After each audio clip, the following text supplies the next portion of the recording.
नमस्कार दोस्तों, स्वागत है आपका इस YouTube channel Sarvan GS classes में।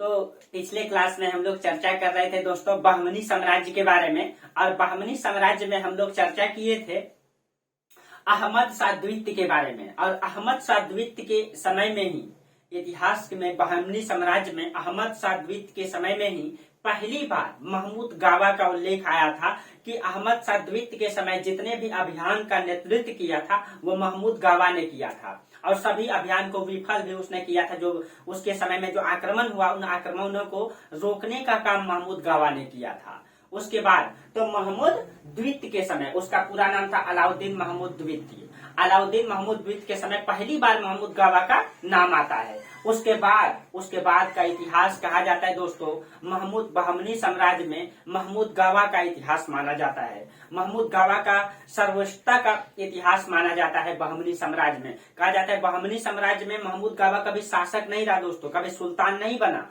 फिर भी इतिहास के पन्नों में बहमनी साम्राज्य में सबसे अधिक बहमनी साम्राज्य का विस्तार करने का श्रेय महमूद गावा को जाना जाता है। ठीक है, तो कहीं न कहीं मतलब व्यक्ति अपनी योग्यता से, अपने कर्मों से, अपने निष्ठा से जाना जाता है, न कि अपने पद से जाना जाता है। ठीक है, आपका पद कितना भी बड़ा हो दोस्तों, लेकिन आप कर्मठ तरीके से निष्ठावान पूर्वक, ठीक है, और योग्यता पूर्वक काम नहीं करेंगे तो आप कितने भी बड़े पोस्ट पे चल जाएं, लोग आपको उतना सर्वोपरि नहीं मानेंगे। ठीक है, तो कहीं न कहीं महमूद गावा कभी सुल्तान नहीं रहा, वो सुल्तान का सलाहकार यानी प्रधानमंत्री के रूप में रहा, लेकिन सबसे अधिक बहमनी साम्राज्य का विस्तार महमूद गावा ने किया। इतिहास के पन्नों में बहमनी साम्राज्य में सबसे अधिक नाम दर्ज महमूद गावा ने कराया। तो आज से हम लोगों का जो सर्वोच्चता का यानी कि सर्वोत्कृष्ट के रूप में नाम आता है वो महमूद गावा का आता है। ठीक है, तो चलिए उसके बाद शासक बना हुमायूं। ठीक है, अहमद द्वितीय की जब मृत्यु हो गई, और पिछले क्लास में हम लोग चर्चा किए थे कि अहमद द्वितीय की मृत्यु 1458 में हुई थी और अकाल मृत्यु हो गई थी। दोस्तों ये जो आगे का जो आज का जो हम क्लास ले रहे हैं, ये क्लास एक्चुअली हम ले चुके हैं, लेकिन कुछ टेक्निकल इशू के कारण पूरा का पूरा लगभग 1 से सवा घंटे का क्लास जो है वो पूरा टेक्निकल इशू के कारण खत्म हो गया। ठीक है, तो कभी कभी मेहनत भी बेकार चला जाता है। ठीक है, तो इसलिए कहा जाता है स्टूडेंट लाइफ में, संघर्ष के लाइफ में समस्याएं और कठिनाई तो आते रहती है, बस उसकी सामना करना है। ठीक है, पिछले मतलब 1 घंटा से दोस्तों मतलब कंटिन्यूअस क्लास लिए, और वो सारा का सारा टेक्निकल इशू के कारण जो है वो मतलब खत्म हो गया। ठीक है, तो फिर से वही क्लास लेना पड़ रहा है। तो चलिए, तो संघर्ष तो करना ही है जीवन में। चलिए, तो मतलब अहमद द्वितीय 1434 से मतलब 1458, पिछले क्लास में हम गलती से बोल दिए हैं। ठीक है, कि अहमद द्वितीय का जो मृत्यु है वो 1358 बोला गया, लेकिन लिखे सही है 1458, लेकिन बोला गया है 1358। ठीक है, तो उसमें आप लोग सुधार कर लीजिएगा। चलिए, तो हुमायूं 1458 से 160 तक मात्र 3 वर्षों तक शासन में रहा, और इसके समय में महमूद गावा का योगदान बहुत ही सर्वोत्कृष्ट हो चुका था। ठीक है, महमूद गावा का योगदान इसके समय में बहुत सर्वोत्कृष्ट हो चुका था। कहा जाता है कि अहमद द्वितीय जब मतलब मृत्यु हुई तो अहमद द्वितीय ने अपने जीवन काल में ही इसको हुमायूं को उत्तराधिकारी बना दिया था। ये वो हुमायूं नहीं है दोस्तों जो मतलब बाबर का पुत्र हुआ करता था हुमायूं, ये बहमनी साम्राज्य का हुमायूं है। ठीक है, और वो हुमायूं मुगल काल का है जो आगे हम लोग पढ़ेंगे। तो ये सबसे बड़ा पुत्र था, इसीलिए इसको उत्तराधिकारी चुन लिया गया था। ठीक है, और इसने अपना प्रधानमंत्री महमूद गावा को बनाया। तो महमूद गावा का उल्लेख सबसे पहली बार अहमद द्वितीय के समय आया, लेकिन हुमायूं ने अपना प्रधानमंत्री बना दिया महमूद गावा को, प्रधानमंत्री इसको बना दिया महमूद गावा को। ठीक है, महमूद गावा को प्रधानमंत्री बना दिया। और हुमायूं के बारे में कहा जाता है, इतिहासकार फरिश्ता कहते हैं कि ये सबसे क्रूर शासक था। ठीक है, इतिहासकार फरिश्ता ये कहते हैं कि हुमायूं जो है सबसे क्रूर शासक था, क्रूर शासक। ठीक है, क्रूर शासक था, और इसकी क्रूरता के कारण ही इसको एक उपाधि मिला है जालिम। ठीक है, तो इसकी उपाधि क्या है, इसकी क्रूरता के कारण इसकी जो उपाधि है वो क्या है, जालिम है। इसकी एक और उपाधि है, इसके आलसीपन के कारण इसका एक और उपाधि है दक्षिण का नीरो। ठीक है, इसको जो है दक्षिण का नीरो भी कहा जाता है, दक्षिण का नीरो इसके आलसीपन के कारण इसको कहा जाता है। ठीक है, आलसीपन, और आलसीपन आपको पता है दोस्तों, आलसीपन इंसान को खा जाता है। कहीं कहीं इसकी भी मृत्यु जो है अकाल मृत्यु हुई है। ठीक है, इसकी भी मृत्यु अकाल मृत्यु हुई है, और इसकी भी मृत्यु अकाल मृत्यु हुई थी क्योंकि वो अपने स्वास्थ्य का ध्यान ठीक तरीके से नहीं रख रहा था। और हमारा सबसे बड़ा पूंजी ही हमारा स्वास्थ्य होता है ना। जो स्वास्थ्य का ध्यान ही नहीं रख पाए वो उसका जीवन ही बेकार हो जाता है। जिनका स्वास्थ्य अगर ठीक नहीं रहे तो उनका संसार में कुछ ठीक ही नहीं लगता है। ठीक है, तो आप आज देख लीजिए दोस्तों, मतलब आज जो रतन जी टाटा हैं उनकी उम्र बहुत ज्यादा हो चुकी है ना, और इतना हो चुके कि वो ठीक से बोल भी नहीं पा रहे हैं। उनके पास कितना संपत्ति है, लेकिन उनके पास संपत्ति रहते हुए भी क्योंकि उसके हाथों में नहीं है अब उनके स्वास्थ्य को बनाए रखना, क्योंकि वो उनका उम्र हो चुका है और उम्र को कोई रोक नहीं सकता। आप जीवन में कितना भी पैसा कमा लें, ठीक है, आप उन चीजों को रोक नहीं पाएंगे जो हमारे हाथों में नहीं है, जो प्रकृति के हाथों में है। तो कहीं न कहीं आज जो है उतना पैसा होने के बावजूद भी आज बूढ़े हो चुके हैं और संपत्ति यहीं का यहीं रह जाएगा और वो एक दिन चला जाएगा, बस रह जाएगा तो उनका नाम। कहीं कहीं रतन जी टाटा अपने मतलब आमदनी का लगभग हिस्सा वो दान में दे देते हैं, फंड में दे देते हैं, और वही कर्म उसको जो है जीवन भर या इतिहास में याद रखेगा लोग उसको। ठीक है, नहीं तो उसकी पैसा उसकी संपत्ति को याद नहीं रखेगा। इसीलिए अपने स्वास्थ्य का ध्यान बेहतर तरीके से रखना चाहिए। चलिए, तो अब देखिए, इसको जो है दक्षिण का नीरो कहा जाता है। ठीक है, दक्षिण का नीरो कहा जाता है। अब देखिए, महमूद गावा को इसने प्रधानमंत्री बनाया और इसका शासनकाल बहुत अधिक समय तक रहा, नहीं मात्र 3 साल तक रहा, 1458 से 61 तक। और ये 3 साल के शासनकाल में इसके समय में जो है 3 को विद्रोह भी हुआ। ठीक है, 3 को विद्रोह भी हुआ, लेकिन तीनों विद्रोह को विफल बनाने में महमूद गावा ने योगदान दिया। ठीक है, महमूद गावा ने। ठीक है, तो इसके समय में दक्षिणियों का अफाकियों का संघर्ष बढ़ गया था क्योंकि सुल्तान अयोग्य था। ठीक है, और ये महमूद गावा भी कौन था, ये तुर्की था, सॉरी ये ईरानी था, यानी कि फारस का रहने वाला था। ठीक है, फारस का था, फारस यानी ईरान। इसका मतलब ये भी क्या है, अफाकी है, ये भी अफाकी का मतलब विदेशी है। तो इसके समय में दोनों का संघर्ष बढ़ चुका था। एक तरफ अफाकी था, और एक तरफ क्या था, दक्षिणी था। एक तरफ दक्षिणी था। दक्षिणी का मतलब हो गया कि यहाँ दक्षिण का मुसलमान जो कि क्या था, सुन्नी था।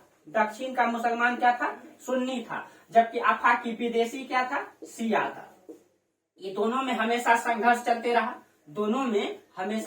चलते रहा, और कई सारे शासक ऐसे हुए जो विदेशी मतलब कवियों को मतलब कवि को और बड़े बड़े योग व्यक्तियों को अपने दरबार में भर्ती किया, जिसके कारण से ये संघर्ष और बढ़ चुका था। और जब हुमायूं शासन में आया तो इसके समय में मतलब दोनों का संघर्ष और बढ़ गया था।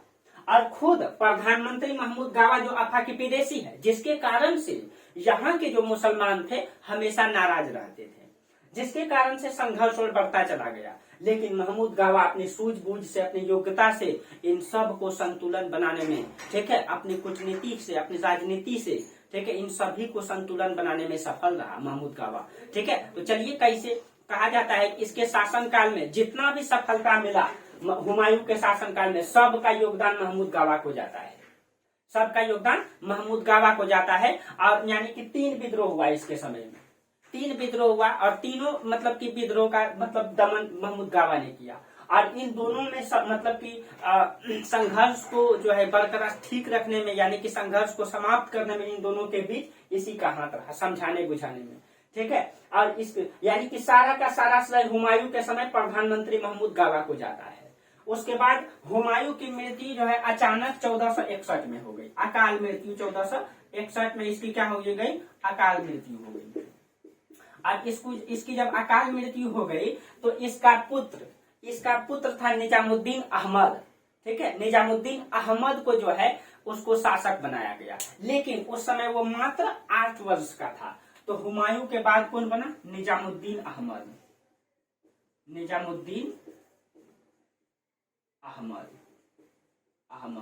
अब देखिए, निजामुद्दीन अहमद जो है हुमायूं का पुत्र है, लेकिन इसको जब शासन में बैठाया गया तो ये मात्र कितना, 8 वर्ष का था, बहुत छोटा था, अवयस्क हो गया, अवयस्क है। इसीलिए हुमायूं ने जो है अपने जीवन काल में ही, ठीक है, क्योंकि हुमायूं को पता था कि इनकी स्वास्थ्य ठीक नहीं रहता है और मतलब कि इसका पुत्र छोटा है, इसीलिए हुमायूं ने अपने जीवन काल में ही, ठीक है, जब ये शासन कर रहा था तो एक परिषद, प्रशासनिक परिषद का गठन कर दिया था इसने, ठीक है, ताकि हुमायूं की मृत्यु हो जाए तो वो प्रशासनिक परिषद जो है निजामुद्दीन अहमद को शासक बना करके शासन करेगा। तो निजामुद्दीन अहमद मात्र 8 वर्ष का है और प्रधानमंत्री कौन बन गया? प्रधानमंत्री बन गया महमूद गावा। तो महमूद गावा प्रधानमंत्री रहा, इसका प्रधानमंत्री रहा, ठीक है, इसका महमूद गावा प्रधानमंत्री बने रहा। लेकिन इसको सपोर्ट करने के लिए एक प्रशासनिक परिषद का गठन किया था। हुमायूं ने ही प्रशासनिक परिषद का गठन किया था, ठीक है, प्रशासनिक परिषद का गठन किया था। और इस प्रशासनिक परिषद में 4 सदस्य था। 4 सदस्य में कौन हो जाएगा? एक हुमायूं की पत्नी। तो हुमायूं की पत्नी जब निजामुद्दीन अहमद शासक बना तो इसका माता हो गया, यानी कि राजा का माता, इसीलिए उसको कहते हैं राजमाता। इसमें जो है 4 सदस्य में एक राजमाता है, ठीक है, एक राजमाता प्लस में एक महमूद गावा है। महमूद गावा प्रधानमंत्री भी है और प्लस में प्रशासनिक परिषद का सदस्य भी है। ये 2 है और 2 व्यक्ति और था इसमें। 4 सदस्य मिलकर के प्रशासनिक परिषद का गठन हुमायूं किया था ताकि इनकी मृत्यु हो जाए तो इसका पुत्र जब शासन बनेगा तो यही प्रशासनिक परिषद इसको सपोर्ट करेगा, ठीक है। तो निजामुद्दीन अहमद मात्र 8 वर्ष का था, ये शासन में बैठा और इसको सपोर्ट करने के लिए ये प्रशासनिक परिषद इसको सपोर्ट करता था शासन में, ठीक है, शासन में सपोर्ट करता था। और मतलब इसके बाद का है, इसके समय में जब हुमायूं की मृत्यु हुई तो थोड़ा सा मतलब कि राज दरबार में थोड़ा सा जो है कि आंतरिक अशांति उत्पन्न हो गया और इस अशांति का फायदा हमेशा जो है कि पड़ोसी उठाता था।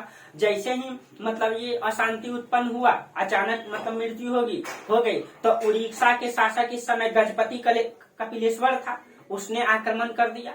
गजपति कपिलेश्वर ने आक्रमण कर दिया और उत्तर की ओर से जो है मालवा के महमूद खलजी ने बहमनी साम्राज्य पर आक्रमण कर दिया, ठीक है, आक्रमण कर दिया। अब देखिए, अब दोनों ने यानी कि इधर उड़ीसा से आक्रमण कर दिया और मालवा से इधर से आक्रमण कर दिया।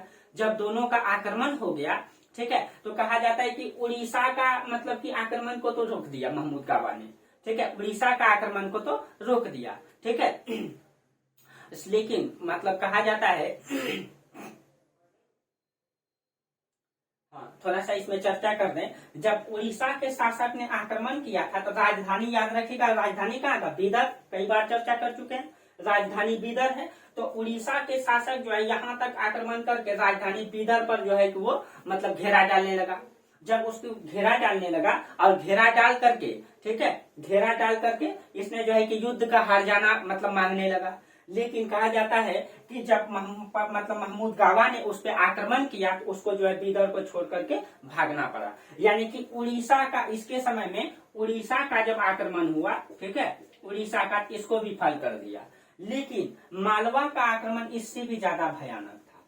कहा जाता है कि मालवा ने आक्रमण करके पूरे के पूरे बीदर पर ही कब्जा कर लिया, बीदर का किला पर मतलब कब्जा कर लिया। और कब्जा कर लिया तो बीदर में मतलब किला पर जो है कि राज परिवार का लोग रहता था। सारे राज परिवार के लोग जो है भाग करके यहाँ पे भीमा नदी, पिछले क्लास में हम चर्चा किए थे, ये कृष्णा की सहायिका है भीमा नदी, जो महाराष्ट्र में मतलब प्रवाहित होती है। और वही भीमा नदी के किनारे बसा हुआ है फिरोजाबाद। पिछले क्लास में चर्चा किए थे फिरोजाबाद शहर किसने बसाया, तो आप लोग कमेंट में जरूर बताइएगा। और तो बीदर से भाग करके फिरोजाबाद आ गया, ठीक है, यानी कि राज परिवार फिरोजाबाद आना पड़ा। यानी कि इस तरीके से परिस्थिति उत्पन्न हो गया, ठीक है। यानी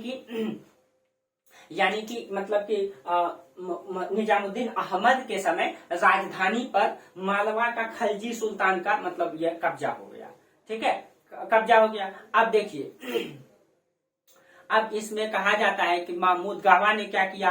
महमूद गावा ने गुजरात से मदद मांगी, ठीक है, और मतलब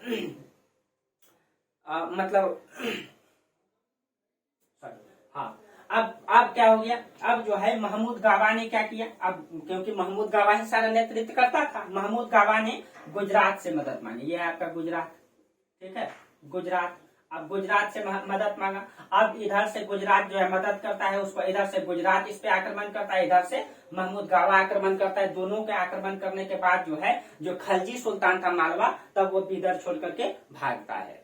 जब वो बीदर छोड़ के उधर भागता है तो उसी परिस्थिति में 1400 निजामुद्दीन अहमद का भी शासन काल बहुत अधिक नहीं रहा, 1461 से लेकर के 1463 तक रहा, मात्र 2 वर्ष। आज 1463 में इसकी क्या हो जाती है, मृत्यु हो जाती है। ठीक है, इसी बीच में इसकी निजामुद्दीन अहमद की भी मृत्यु हो जाती है। अब निजामुद्दीन अहमद की मृत्यु हो गई, लेकिन इसके समय सारा कार्यभार किसके हाथों में था, महमूद गावा के हाथों में था। इससे पहले भी महमूद गावा के हाथ में था, इससे पहले भी महमूद गावा के हाथ में था। ठीक है, और सारा का सारा नेतृत्व करता महमूद गावा था।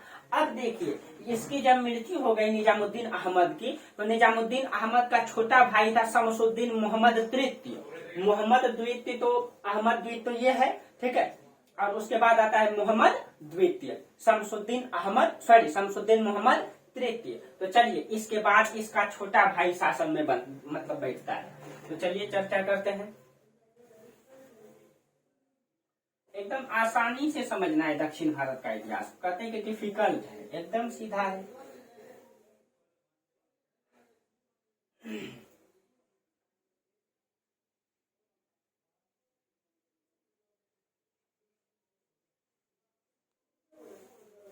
देखिए, अब शासक बना शमसुद्दीन मोहम्मद तृतीय। शमसुद्दीन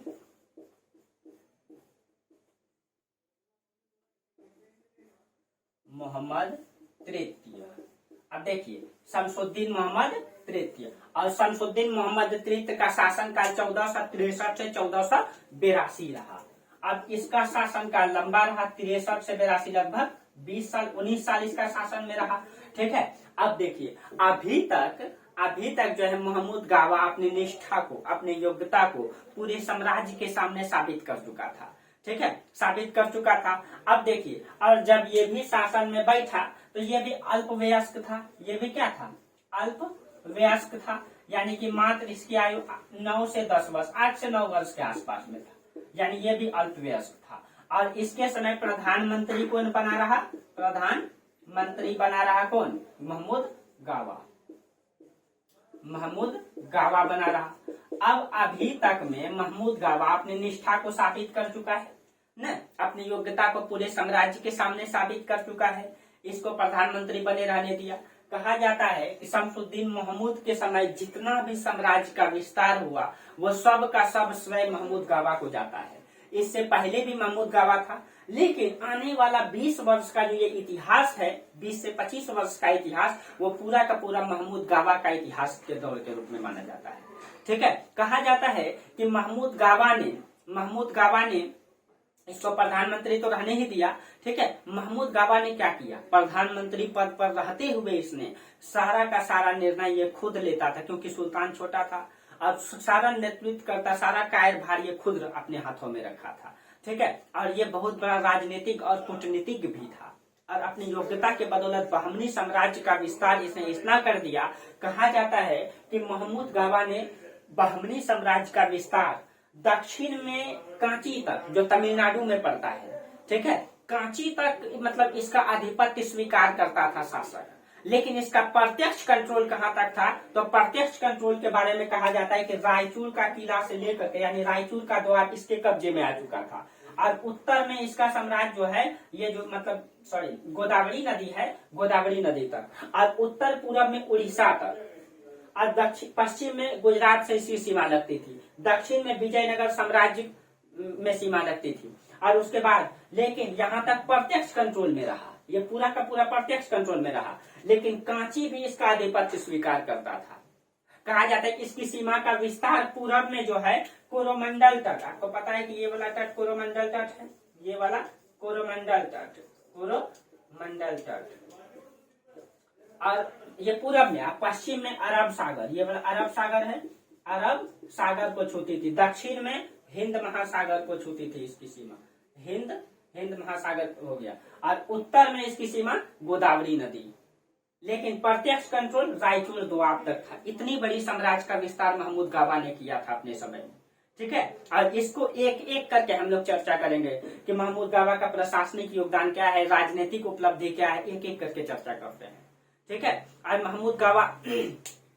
महमूद गावा जो है विदेशी और मतलब जो आफाकी था, यानी कि इसके समय में कहा जाता है कि इसने संतुलन बेहतर बनाया अपनी कूटनीति से। इसके समय में आफाकी यानी विदेशी और दक्षिणी जो है यहाँ का मुसलमान था, भारत का मुसलमान था, आफाकी विदेशी मुसलमान था, अरब का, तुर्क का। ठीक है। ये इस पर अब इन दोनों में लंबा संघर्ष चला और इसी के संघर्ष के कारण भी बहमनी साम्राज्य का पतन भी हुआ। लेकिन जब तक महमूद गावा शासन में रहा तब तक इन दोनों का संघर्ष को जो है वो मतलब रोके रखा और दोनों में कहीं न कहीं भाईचारा बनाने में वो सफल भी रहा। ठीक है। तो कहीं न कहीं महमूद गावा ने बहमनी साम्राज्य को पूरे के पूरे दक्षिण भारत में विस्तारित किया और अपने साम्राज्य को अपनी कूटनीति से उसने पूरे साम्राज्य को अपनी राजनीतिक पॉलिसी से उसने जो है व्यवस्थित भी कर दिया। ठीक है। अब लेकिन कहा जाता है कि ये जितना बड़ा मतलब सफल सेनानी सिद्ध हुआ उतना बड़ा कूटनीतिक भी था। ठीक है। और इसने मालवा को भी पराजित। अब देखिए कहा जाता है कि मालवा का कब्जा इस पे था, तो मालवा का कब्जा इस पर था, तो इसने जो है गुजरात से सहायता मांगा। आज गुजरात से सहायता मांग करके मालवा पर दो बार आक्रमण किया महमूद गावा खुद। ठीक है। दो बार आक्रमण किया और दोनों बार जो है मतलब बरार तक कब्जा कर लिया। बरार को मालवा ने जीत लिया था। ठीक है। तो बरार को फिर से उससे छीना इसने। ठीक है। लेकिन कहा जाता है कि मतलब गलत फहमी की वजह से, ठीक है, महमूद गावा जब बहुत बड़ा मतलब सफल सेनानी सिद्ध हुआ, ये खुद विदेशी था महमूद गावा। ठीक है। जिसके कारण से यहाँ के मुसलमान थे इससे घृणा करते थे क्योंकि उसको जो है उच्च पद नहीं मिला था। उच्च पद मतलब कि यानी प्रधानमंत्री पोस्ट पे ये था, जो विदेशी मुसलमान था वो था, और यहाँ के मुसलमान को इसके कारण से समस्याएं होती थी, जिसके कारण से इसके खिलाफ राज दरबार में ही हमेशा षड्यंत्र रचा जाता था कि इसको कैसे राज दरबार से हटाया जाए। तो कहा जाता है कि अंत में 1482 में, ठीक है, यहाँ पे 80 नहीं दोस्तों, यहाँ 82 है, बोले थे 82 लेकिन 80 लिख दिए हैं। तो इसको महमूद गावा को कहा जाता है कि 1482 ईस्वी में इस पे गलत आरोप लगाया गया। ठीक है। इस पे आरोप ये लगाया गया कि महमूद गावा जो है कि सारा का सारा सत्ता जो है अपने हाथों में रख लिया है। ठीक है। अपने हाथों में रख लिया, शमसुद्दीन मोहम्मद से सत्ता छीन करके सारा सत्ता अपने हाथों में रख लिया है। और ये जो है महमूद गावा जो है विदेशी सत्ता की यहाँ नींव डालना चाहता है। यानी कि ये महमूद गावा ने एक मतलब थोड़ा सा क्या, इनको रुचि था विदेशी मुसलमानों में, अधिक रुचि था। ठीक है। और इसके लिए महमूद गावा ने क्या किया था, विदेशी मुसलमानों में अरबी फारसी मतलब की शिक्षा के लिए इसने विद्यालय भी बना दिया। विदेशी बहुत सारे कवियों को, बहुत सारे विद्वानों को अपने दरबार में संरक्षण दिया।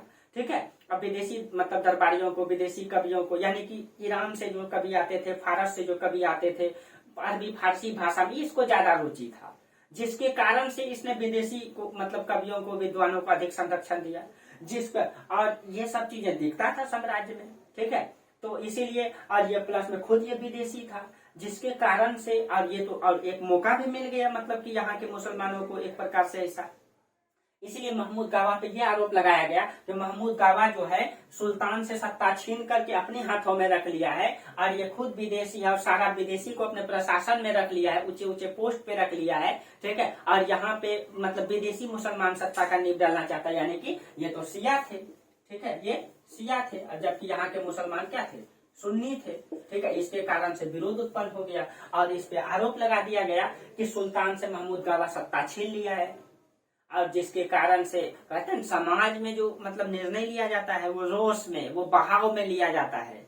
ठीक है। वो आंधी तूफान में निर्णय लिया जाता है। नहीं कहते आंधी का झोंका एक बार अचानक आता है और सब चीजें लेकर के चला जाता है। बस समाज भी उसी तरह से चलता है। ठीक है। अब बाद में समझ में आता है कि नहीं ये निर्णय गलत है।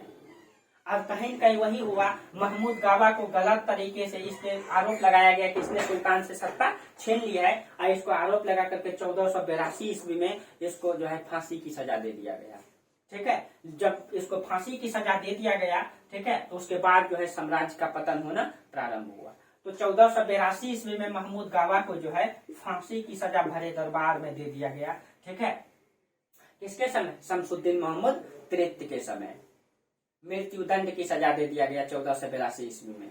ठीक है। और उसके बाद जब इसको मृत्यु दंड दे दिया गया तो उसके बाद बहमनी साम्राज्य का पतन जो है मात्र 20 वर्षों के बाद बहमनी साम्राज्य का पतन हो गया।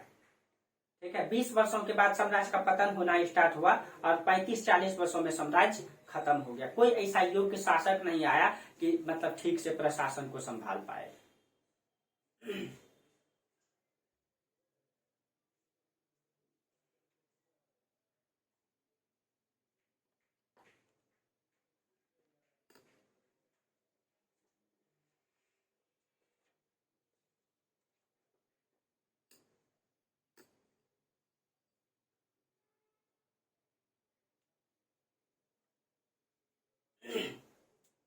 चलिए, अब इस तरीके से महमूद गावा को क्या कर दिया गया? फांसी चढ़ा दिया गया।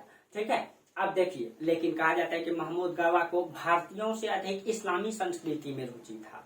ठीक है। विदेशी इस्लामी संस्कृति में रुचि था और विदेशी इस्लामी संस्कृति में रुचि था उसने, इसीलिए ईरान से, अरब से, ठीक है, मिस्र से, तो इसने क्या किया था? महमूद गावा ने ईरान से, मिस्र से, अरब से, ठीक है, इन सभी देशों से इसने अपने दरबार में, ठीक है, मतलब कि कई सारे कवियों को, विद्वानों को संरक्षण दिया था और यहाँ के राजा से इसका गहरा संबंध था। ठीक है। पूरा मतलब संबंध था और कई सारे विद्वानों को अपने दरबार में संरक्षण दिया था। इसके लिए इसने कहा जाता है कि राजधानी बीदर में क्या किया था? बीदर में, ठीक है, बीदर में अरबी और फारसी शिक्षा के लिए महाविद्यालय बना दिया था। ठीक है। अरबी फारसी शिक्षा के लिए क्या किया था? शिक्षा के लिए इसने महाविद्यालय बनाया था, महाविद्यालय। और जिसके कारण से ये चीजें साम्राज्य में दिखता था, जिसके कारण से और जनता जो है इसका विरोध करना स्टार्ट कर दिया, जो यहाँ की जनता था। और उस विरोध स्थिति के उत्पन्न में, ठीक है, इसको जो है सब लोगों ने मिल करके फांसी की सजा दे दिया, मृत्यु दंड दे दिया। ठीक है। इसके कारण से अब इसने, क्योंकि यहाँ पे इस्लामी संस्कृति में विदेशी इस्लामी संस्कृति को बढ़ावा दिया, लेकिन दक्षिणी भारत में इस्लामिक संस्कृति का विस्तार करने का श्रेय बहमनी साम्राज्य को जाता है। ठीक है। यानी कि अगर दक्षिण में अगर इस्लामिक संस्कृति का विस्तार आज दिखाई देता है तो पूरा का पूरा श्रेय बहमनी साम्राज्य को जाता है। अब बहमनी साम्राज्य में भी महमूद गावा का, मतलब कि उसमें भी महमूद गावा का योगदान, जो 20 से 25 वर्षों का योगदान रहा, उसका भी सर्वश्रेष्ठ योगदान माना जाता है। कि मतलब कि महमूद गावा ने दक्षिण में विदेशी संस्कृति को बहुत बड़ा प्रश्रय दिया था। ठीक है। बहमनी साम्राज्य ने दक्षिण में तो इस्लामिक संस्कृति का प्रचार प्रसार किया ही, उसमें महमूद गावा का भी बहुत बड़ा एक शासक के रूप में योगदान है, यानी एक सेना नायक के रूप में, एक प्रधानमंत्री के रूप में उसका बड़ा योगदान है। ठीक है। चलिए, उसके बाद अगर ये मतलब, हाँ, इसने महमूद गावा ने दक्षिण में मतलब इसने दक्षिणी और दक्षिणी भाषा साहित्य में जो है उसकी बड़ी उपलब्धि थी। ठीक है, बड़ी उपलब्धि थी, इसीलिए इसने इस्लामिक संस्कृति में बहुत ज्यादा रुचि भी रखता था और इस्लामिक संस्कृति को बहुत प्रश्रय भी दिया इसने, जिसके कारण से दक्षिण में आज भी इस्लामिक संस्कृति का वो दिखाई देता है ना। चलिए, अब एक एक करके हम लोग चर्चा, महमूद गावा को इस तरीके से फांसी तो दे दिया, लेकिन महमूद गावा का उपलब्धि को हम लोग देख ले कि महमूद गावा का राजनीतिक उपलब्धि क्या है, महमूद गावा का प्रशासनिक उपलब्धि क्या है, इन सबको हम लोग चर्चा कर ले। चलिए, तो महमूद गावा की उपलब्धि को हम लोग एक एक करके चर्चा करते हैं।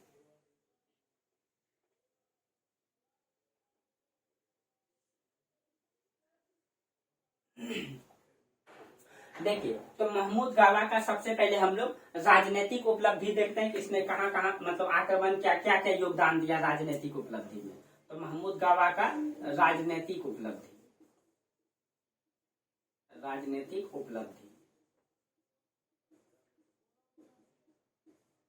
देखिए, अब इसकी राजनीतिक उपलब्धि क्या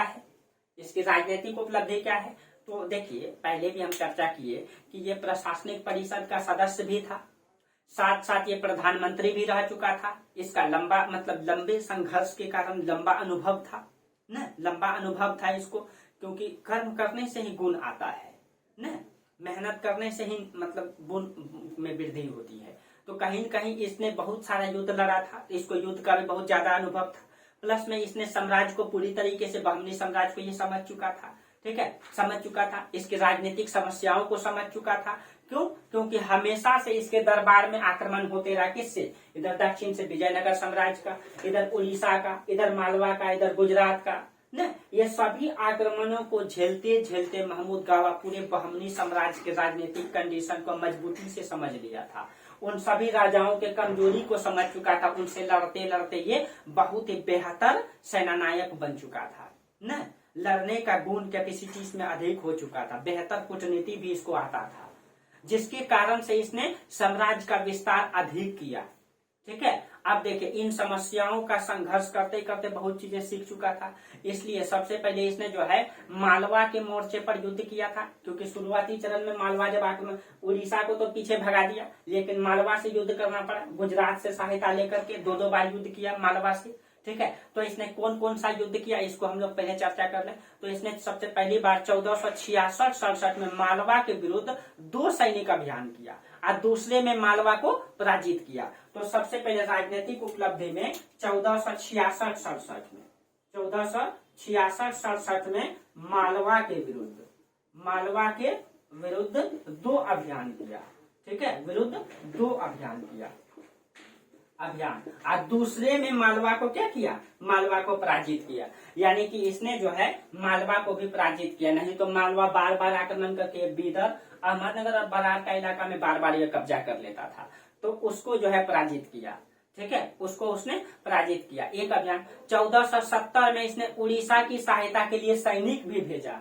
ठीक है, तो इसकी ये भी है कि 1470 में इसने जो है उड़ीसा की सहायता के लिए सैनिक भेजा। यानी कि इसने जो है अपनी स्थिति को मजबूत करके उड़ीसा के शासक ने इससे जो है मदद मांगा था, सैनिक सहायता मांगा था।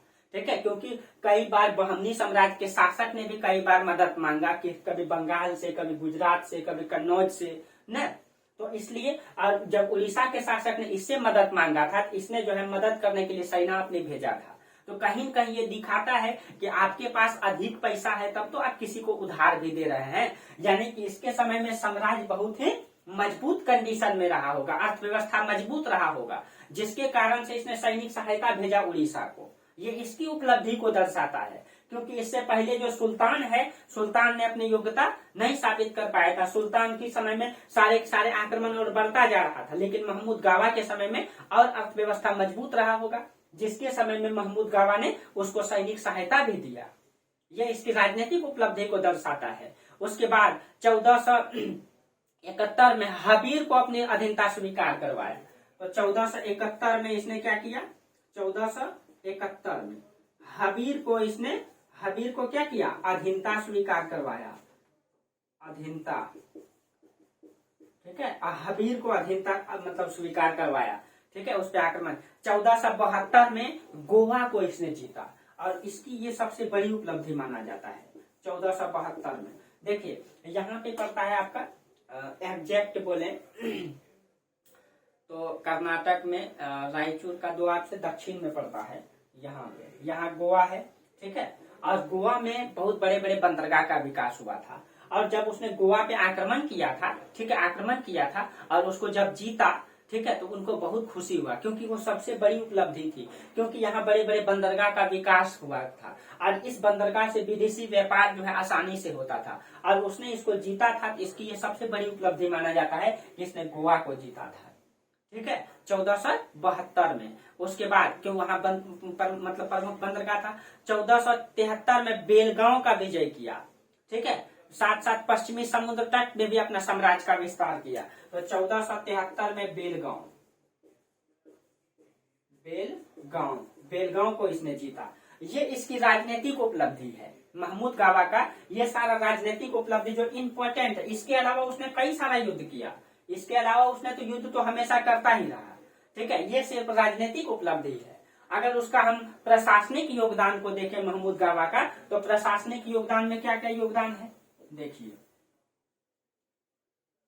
अब इसका महमूद गावा का प्रशासनिक योगदान या प्रशासनिक उपलब्धि,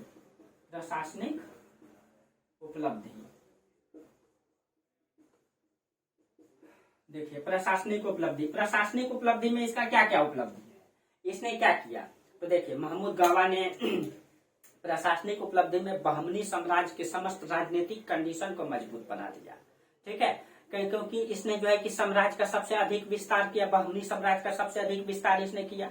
ठीक है, अब देखिए, अब इसने जब सबसे अधिक विस्तार किया तो साम्राज्य बड़ा हो गया। साम्राज्य बड़ा हो गया तो हमेशा विद्रोह होगा, लेकिन उन सभी समस्याओं का निदान करने के लिए इसने क्या किया, पहले बहमनी साम्राज्य 4 भागों में विभाजित था।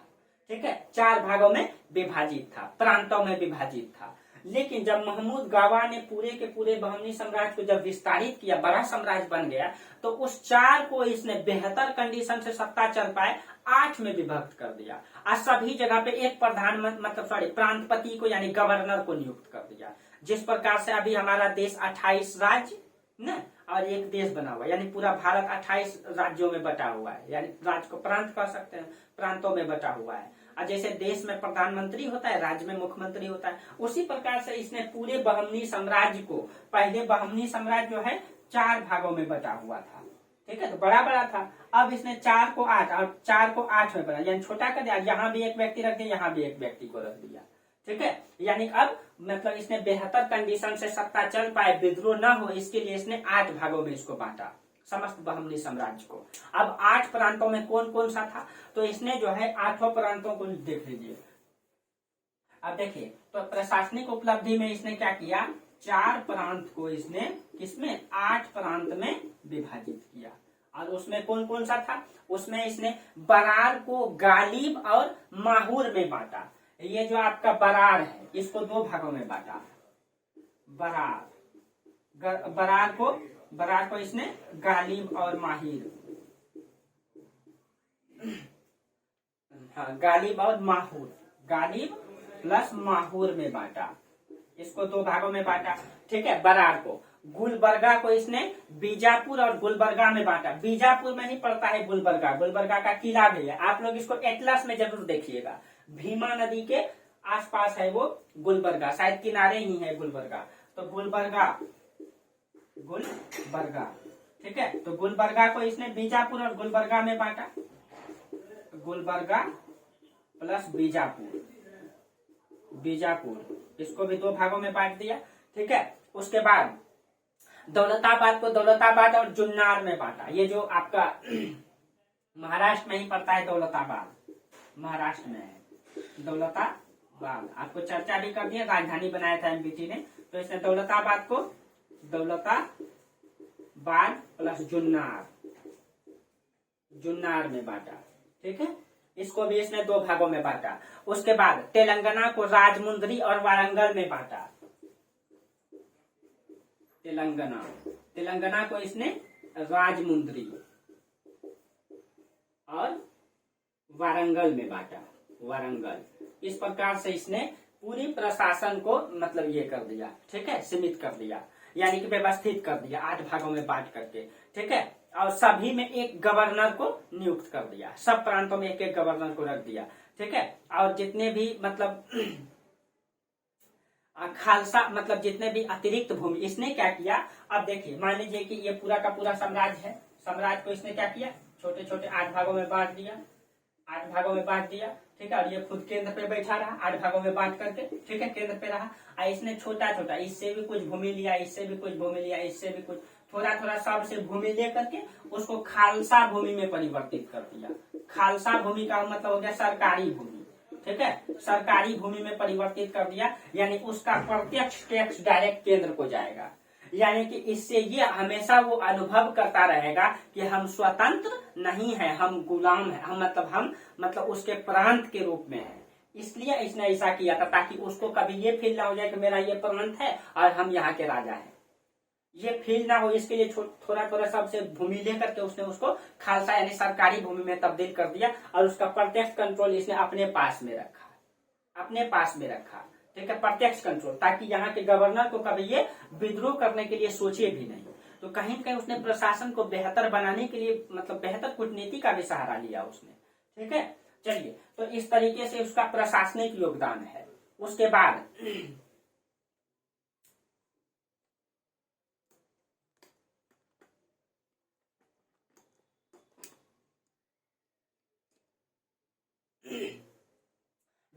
उसके बाद जो है, उसके बाद महमूद गावा ने क्या किया, उसके बाद सभी प्रांतों को व्यवस्थित करके इसने भूमि का व्यवस्थित पैमाइश करवाया, ठीक है। और गांव की सीमा निर्धारित किया, लगान को निर्धारित किया, उसकी जांच कराया कि कहीं भ्रष्टाचार तो नहीं है।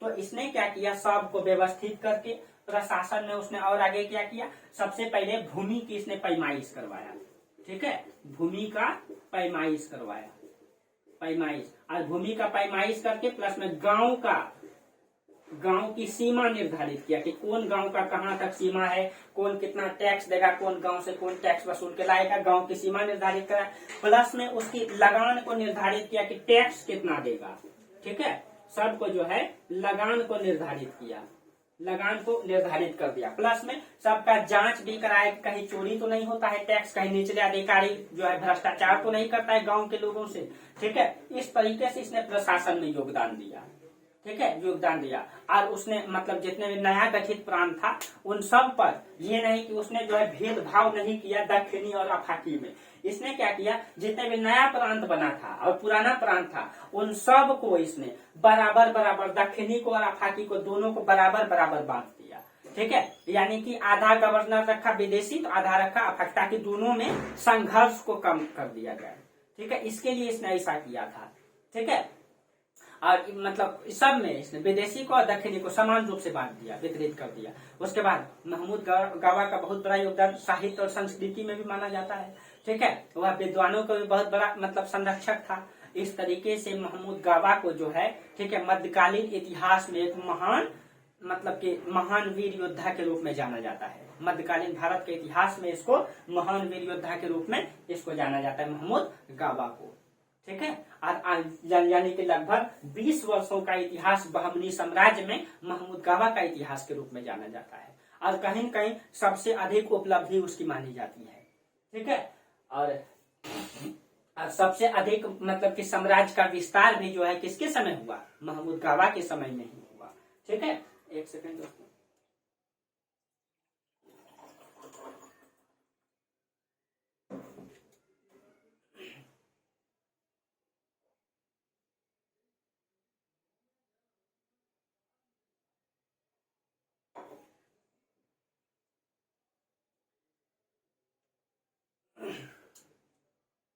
चलिए।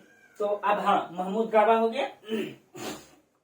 हाँ, बस कहा जाता है कि जब महमूद गावा को 1482 ईस्वी में उसको मतलब मृत्यु दंड दिया गया, उसके बाद बहमनी साम्राज्य का पतन अगले 2 दशक में ही होना प्रारंभ हो गया, ठीक है। तो उसके बाद देखिए बहमनी साम्राज्य का पतन कैसे हुआ, देखिए उसके बाद बहमनी साम्राज्य का पतन कैसे हुआ।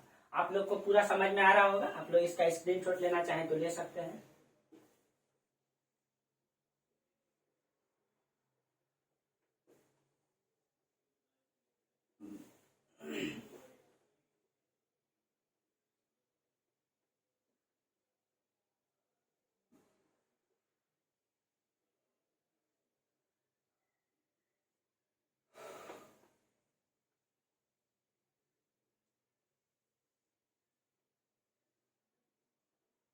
अब देखिए, अब बहमनी साम्राज्य का पतन,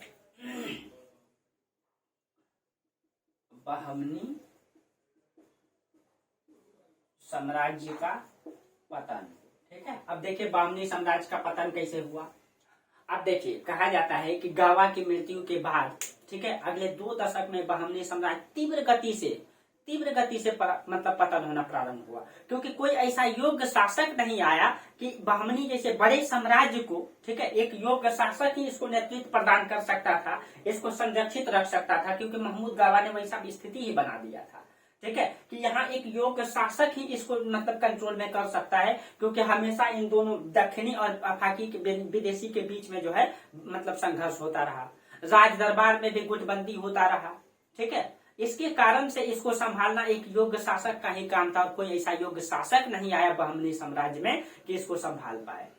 इसलिए महमूद गावा के बाद जो है 2 दशक में ही इसकी जो है कि पतन तेजी से होना प्रारंभ हुआ, क्योंकि इसके समय आंतरिक षड्यंत्र, विदेशी आक्रमण भी बढ़ गया और आंतरिक षड्यंत्र भी होना प्रारंभ हो गया। जिसके कारण से साम्राज्य का पतन हो गया। कहा जाता है कि अभी चर्चा करेंगे कि इतना मतलब आंतरिक विद्रोह उत्पन्न हो गया था कि 4 दिनों तक राजधानी था बीदर, बीदर में खूनी संघर्ष होता रहा विदेशी और मतलब कि दक्षिणी के बीच में।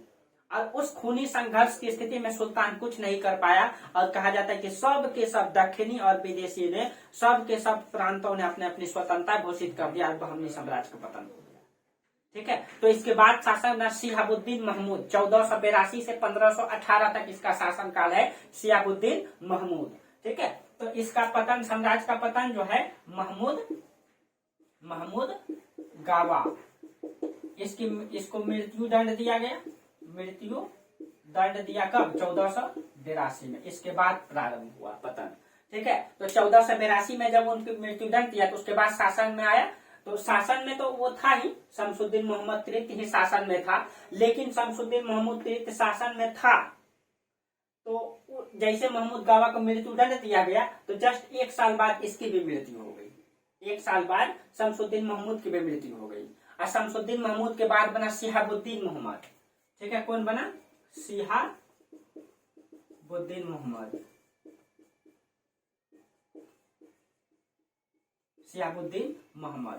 शिहाबुद्दीन मोहम्मद इसके बाद बना शासक।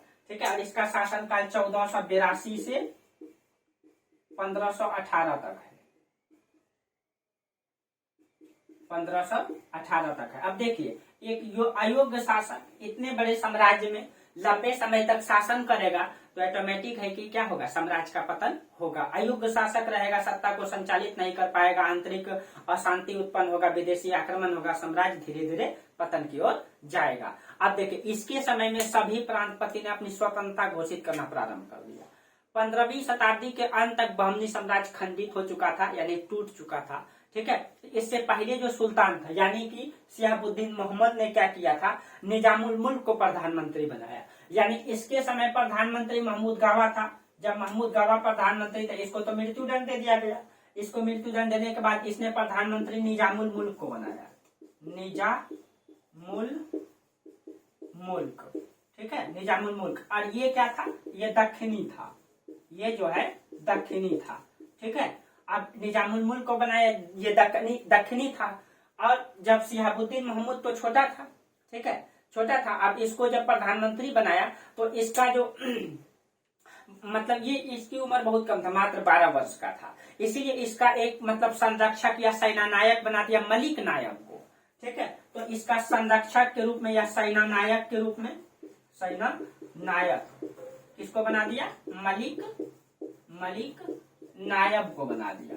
ठीक है, यानी कि मलिक नायब जो है इसका संरक्षक बन गया और निजामुल मुल्क इसका प्रधानमंत्री बन गया। और इसके समय में जितना भी मतलब केंद्र शक्ति का पावर था वो सब जो है निजामुल मुल्क अपने हाथों में रखा। ठीक है, अपने हाथों में रखा, ये स्थिति था। अब इस स्थिति का जब स्थिति में ऐसा कुछ ऐसा था, आदिल शाह और फतेउल्लाह खान इमादुल मुल्क इस व्यवस्था का विरोधी था। यानी ये मलिक नायक सेना नायक था, इसके लिए इसका विरोध कर रहा था। निजामुल मुल्क दक्षिणी था। ठीक है, और ये इसका प्रधानमंत्री था। इसका विरोध 2 व्यक्ति कर रहा था जो बहुत ही, यूसुफ आदिल और फतेउल्लाह खान इमादुल मुल्क। तो इसका विरोध कर रहा था यूसुफ आदिल, प्लस में एक था फतेउल्लाह खान निजामुल मुल्क, फतेउल्लाह खान इमादुल मुल्क। ठीक है, ये इसका विरोध कर रहा था। ये दोनों जो है इसका विरोध कर रहा था इसका। अब इसने जब विरोध किया था, ठीक है, तो कहा जाता है कि राजधानी कहाँ है? बीदर था। इसने विरोध करके जनता में आपस में दक्षिणी और विदेशियों के बीच में, ठीक है, इतना कूटनीतिक चाल चला कि दोनों में खूनी संघर्ष हो गया और दोनों में इतना विद्रोह हो गया, इतना संघर्ष हो गया कि कहा जाता है कि राजधानी बीदर में 4 दिनों तक कंटिन्यू राज दरबार में हत्या और पूरा तरीके से काट मार होना प्रारंभ हो गया। एक दूसरे को दक्षिणी और विदेशियों ने काटना, तलवार लेकर के, भाला लेकर के निकला और सब के सब घर को लूटना। ठीक है, और हत्या, लूट, डकैत, चोरी और इस प्रकार से करना स्टार्ट कर दिया। 4 दिनों तक कहा जाता है कि राजधानी बीदर में, ठीक है, राजधानी था बीदर में 4 दिनों तक, पूरा का पूरा 4 दिनों तक, ठीक है, खूनी संघर्ष होता रहा, खूनी संघर्ष। अब जब संघर्ष होगा और इस संघर्ष की स्थिति में शिहाबुद्दीन मोहम्मद कुछ नहीं कर पा रहा था, ठीक है, कुछ नहीं कर पा रहा था, ठीक है, खूनी संघर्ष होता रहा। सुल्तान अब जो है, सुल्तान भी सोच रहा था अब दक्षिणी से, यानी कि निजामुल मुल्क दक्षिणी था, इस या पूरा कंट्रोल ये अपने हाथों में ले लिया था, इससे भी मुक्ति चाहता था वो, ठीक है, इससे भी मुक्ति चाहता था। तो इसको क्या कर दिया, तेलंगाना के अभियान में भेज दिया, इसको जो है तेलंगाना का अभियान में भेज करके और पीछे से सैनिक भेज करके इसकी हत्या करवा दिया।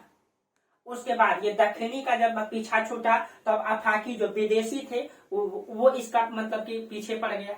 अब विदेशी जब इसका पीछा पड़ गया, जिसके कारण से खूनी संघर्ष हुआ दरबार में, अब ये सत्ता को रोक नहीं पा रहा था, ठीक है, जिसके कारण से बहमनी साम्राज्य विखंडित हो गया, टूट गया, ठीक है, और बहमनी साम्राज्य का पतन हो गया। सब के सब प्रांतपति ने बहमनी साम्राज्य से स्वतंत्रता की घोषणा कर दिया, ठीक है, सब के सब सुल्तान अब मतलब कि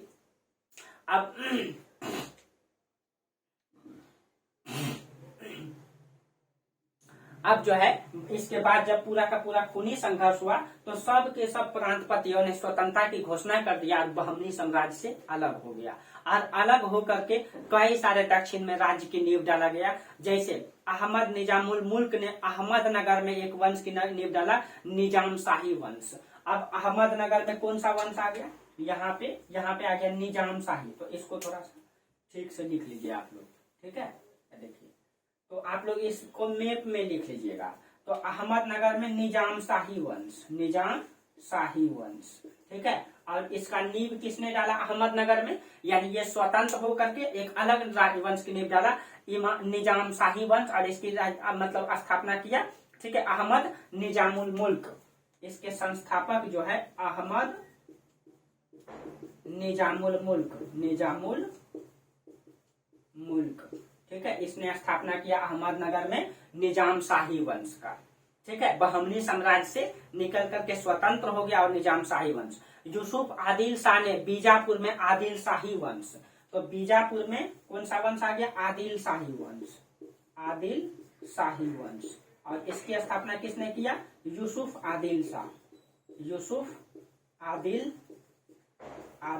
शाह, ठीक है, आदिल शाह, ये हो गया। उसके बाद फतेहुल्लाह खान इमादुल मुल्क ने बरार में इमाद शाही वंश, ये जो बरार है यहाँ पे इमाद शाही वंश, इमाद शाही वंश, शाही वंश। इसकी स्थापना किसने किया, फतेहुल्लाह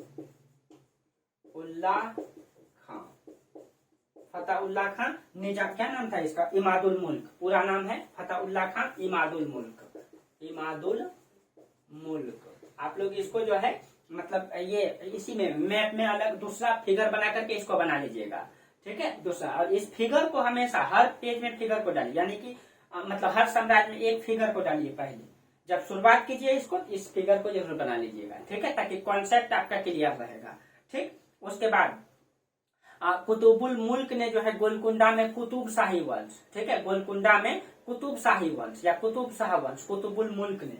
तो ये गोलकुंडा है, गोलकुंडा में कुतुब शाही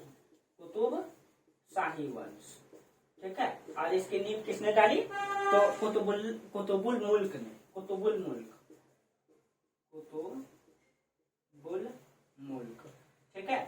इस तरीके से अलग अलग क्षेत्रों में अलग अलग राजवंशों का नींव। और जो मूल रूप से बहमनी साम्राज्य था, मूल रूप से बहमनी साम्राज्य वो बीदर में छोटे से क्षेत्रों में, ये राजधानी बीदर था, बीदर में जो है बहमनी साम्राज्य रहा छोटे से क्षेत्रों में, ठीक है। यहाँ पे बहमनी राजवंश रहा, छोटे से क्षेत्रों में सिमट करके रह गया। और धीरे धीरे उसके बाद बहमनी साम्राज्य का पूरे समाप्ति हो गया, ठीक है, पूरे समाप्ति हो गया। यानी कि सुल्तान मतलब कासिम रहा, ठीक है। बहमनी साम्राज्य का शासन किसके हाथों में आ गया, सुल्तान कासिम के हाथों में आ गया। और सिर्फ और सिर्फ बीदर पे उसका कब्जा रहा, ठीक है। बाकी सब के सब क्षेत्र स्वतंत्र होकर के अलग अलग राजवंश की नींव डाल दिया, ठीक है। उसके बाद 1526 तक इसका नाम आता है, बहमनी साम्राज्य का 1526 तक नाम आता है। उसके बाद बहमनी साम्राज्य का पतन होकर के वहां से सत्ता खत्म हो जाती है, ठीक है। और इस प्रकार से पूरे बहमनी साम्राज्य का पतन जो है दक्षिणी और अफाकी के बीच के संघर्ष का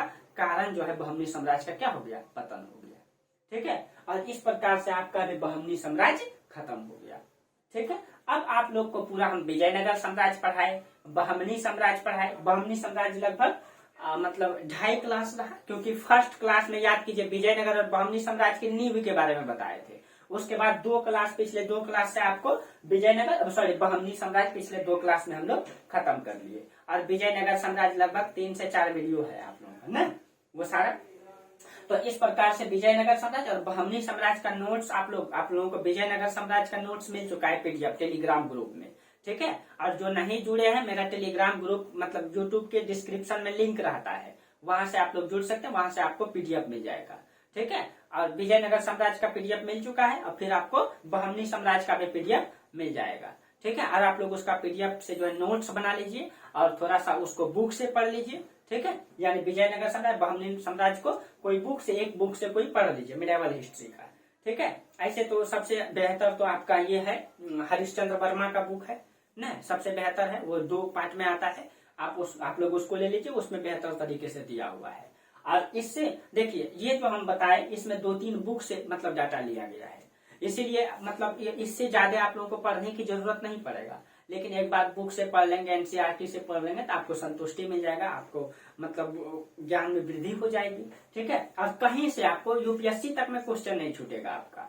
ठीक है। यूपीएससी तक में क्वेश्चन आपका बिल्कुल भी नहीं छूटेगा। इसीलिए तो आप लोग जो है इसको बेहतर तरीके से नोट्स बना लीजिए ताकि सब दिन काम में आए। ठीक है। चलिए, तो आप लोगों को अब क्लास बेहतर समझ में आता होगा। और जहां दिक्कत होता है आप लोग एकदम मतलब स्वतंत्र हैं मतलब कमेंट करने के लिए, और बिल्कुल फ्री क्लास चलता रहेगा आपका मिडिवल हिस्ट्री का। फिर अगले क्लास में आप लोगों को हो सकता है कि या तो मंगोल पढ़ा दें या फिर आगे राजवंश की मतलब तुगलक वंश के बाद आया सैयद वंश को पढ़ाएंगे या फिर मंगोल को पढ़ाएंगे। तो हम कोशिश करेंगे कि आप लोगों को 2 क्लास मंगोल पे भी दे दें एक्स्ट्रा क्लास, ताकि आपको पूरा ब्रीफ नॉलेज हो जाए मंगोल के बारे में। और पूरा पढ़ाएंगे तो हम पूरा एक एक करके उसका जड़ से लेकर के अंत तक खत्म करेंगे। ठीक है। जैसे बहमनी साम्राज्य और विजयनगर साम्राज्य को हम लोग खत्म किए।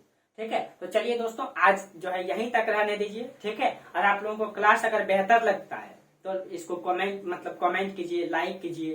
ठीक है। सब्सक्राइब कीजिए, शेयर भी कीजिए। ठीक है। अपने दोस्तों में शेयर कीजिए। दोस्तों बेहतर क्लास मिलेगा, कहीं दिक्कत नहीं है। ठीक है।